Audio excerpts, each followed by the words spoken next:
what's going on, everybody? Now, this will be, I'm calling this the April comic haul because most of this came in April. A little bit came in March, sorry.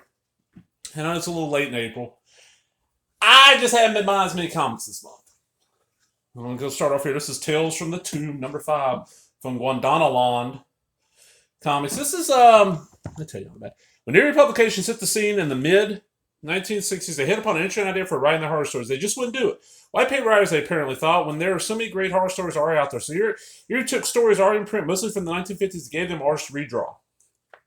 And this is, just reprints one issue. And these were known for having, extremely gory and, crazy-ass covers. So I got that. That came from Gwendolyn. That came in last month. And then I got Tales of Voodoo, number 2. Look at this cover, man. All right, now I'm going to do my mail order first, and then I'll do, because I did go to the comic shop, and I'm going to throw this out there. If you're ever in the Ridgeland area, and Ridgeland's a little city right outside of Jackson, kind of like how every major city has little suburbs, and then they end up becoming cities, because so many people don't live in the big city. They want to work there, not drive too far. Well, Old Comic Commander, I did make a trip up to Comic Commander. It's a comic shop up that area. It's amazing. It is it's a comic shop. It's not like a lot of these places are now. They're collectible card game shops that just happen to sell comics, or they're a collectible store. No, this is a comic shop. Most of their stuff they have in there is coming. Now, they do have some action figures. I didn't see any Magic the Gathering cards, any of that kind of stuff there, but they might carry it. And the owner's great. I don't know the guy's name. I just know every time I go in there and talk to him, he always like, man, pick out some good stuff. But before we get to what I got from Comic Commander, I'm going to give a shout out to Stefan Damien, who let me know. I did not know when Hate ended. I pretty much quit going to the comic shop. Hate and Creature ended around the same time. I quit going to the comic shop. I told the guys, just, cancel my stuff.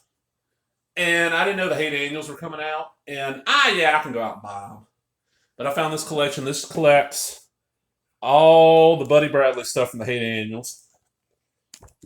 It's in color, which is nice. So I now have, in trade form, all the Buddy Bradley stuff.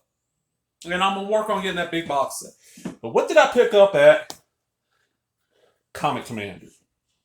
Well, we got the one by Rick Veitch. It's a King Hell printing. Because this originally was introduction by Alan Moore. This originally, if I remember right, the one was printed by Epic Comics back in the day. Now, $17.95. I didn't pay that much. If you're in search of a graphic story that captures and frees from a turbulent period for both funny books and the world at large and then look no further. This is the one. Introduction to Alan Moore. The one is American Iconography writ large by Neil Gaiman. And this is another one of those Rick Veitch, the one, The Last Word in Superheroics. This is the second printing, so this is early 2000s. Some of them, Rick Veitch just, he loves comics, and he's just kind of, doing his own thing here. I have not read this yet. I read this years and years and years ago. And you can usually, I know people talk, I'll see the one issues in back. I never see the Epic issues of these in back issue bins. Some great Rick Veitch art.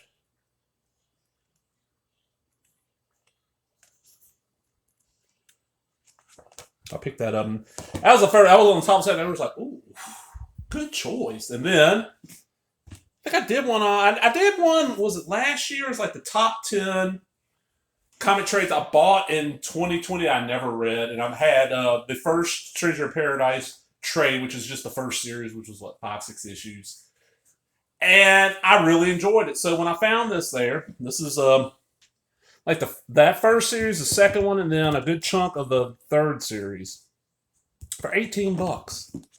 And just a great little series. And it's a little smaller. Yeah, the art's a little smaller. But that's cool. I can deal with this. And it was a good price. Yeah. And kind of an odd collection here. We got some pre-code horror that got reprinted and redrawn in the 60s, and I think Eerie went all the way into the 70s. It's got 70 on the cover, June 70. I kind of remember seeing these when I was a little kid on the newsstand and like, ooh, I'm not gonna buy them. My mom would freak the fuck out, you know. She already hated that I was so into horror thanks to my uncle. And then, you know, we got, you know, some classic. Well, by then it was early 2000s. You know, 90s, just indie comic comedy, slice of life. I mean, Peter Bagge, as I've said multiple times, he's my generation's Robert Crumb. He's my generation's Mark Twain. He's just, such a talented writer that really should be one of those people that you hear people talk about the great comic writers and all. You should be talking, he's never mentioned hardly. That's because he don't do superheroes. You know, Rick Veitch deconstructing the superhero genre again. You know, he done it multiple. Then, you know, just another kind of slice of life, you know. Not autobiographical as Terry Moore, as far as I know, you know, male, not a female, but really good stuff. So, hope everybody enjoyed that. Remember, if you did, give me that thumbs up, leave a comment, subscribe, all the other bullshit. Talk to everybody later. Bye-bye.